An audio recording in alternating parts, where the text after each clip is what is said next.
I'd like to try to wrap up with the concept of can't versus won't, because I think that is a really big thing, especially now in this, I don't want to say hypersensitive, but hyper anxious sort of world that we're getting into, that I think social media has turned a lot of us into, that we have our little crack baby phones that are with us all the time, that we can't be, too far away from them. And I think I've even heard like younger cousins that are in their 20s to be like, oh, I'm so depressed over like something frivolous, or oh, I can't do that. Oh my, I'm so anxious about that. And my friends and I'm in my early mid 40s, and we've talked about like, yeah, sometimes you just had to go and do these things, even if you're anxious to like go to a dance or whatever, because you couldn't stay on your phone. Like you didn't want to stay home with your folks. So you had to leave the house and you had to embrace being around people, because the other options was just like, oh no. And so as teenagers we're going to be. And so I think this idea of like, oh, I can't do that. Oh, I can't like that. I would be mortified. I think that speaks to the can't. And I think your idea of accountability is like just making people understand that it's a decision, it's won't.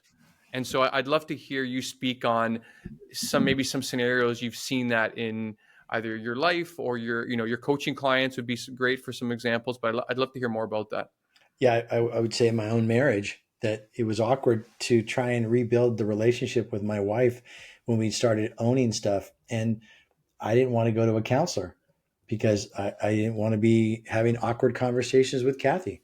That I felt that part of this stuff is really hard to talk about, and I didn't want to hurt her spirit, and I wasn't really confident in myself.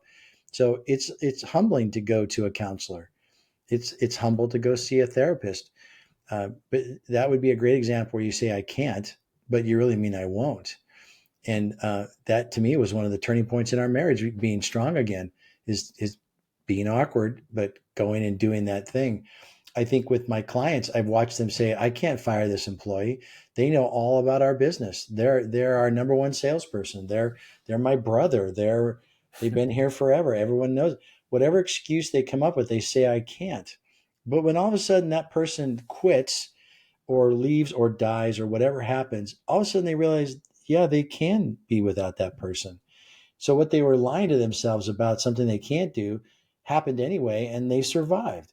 Or they finally got around to firing that person, and everyone at the company comes around and goes, "Thank God that guy's gone." And then they all start to rally around and help and do whatever it takes to get it done.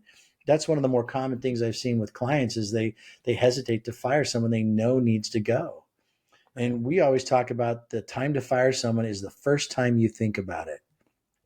Not the first time they piss you off, but the first time that you go, I got to get rid of this person.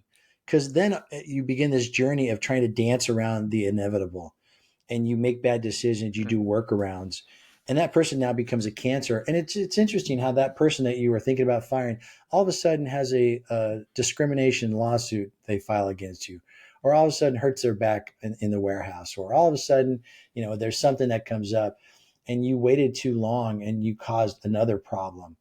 And so I think that when we look at making decisions and we have a tendency to say, I can't, we just need to practice by putting the word I won't into that phrase. And if the true answer is I won't, it'll ring differently to you. I can't go to counseling. I won't go to counseling. And you look at that and it feels different. And the I won't says you're weak and that you won't own it. I can't goes, oh, bless your heart. You don't have the ability. And so I think it really allows us to take ownership if we just put the phrase I won't into everything we're thinking of. Anytime you say I can't, write it out. I can't blank, and then put the word I won't blank and see how it feels. And I think you'll find out that most of it is I won't, not I can't.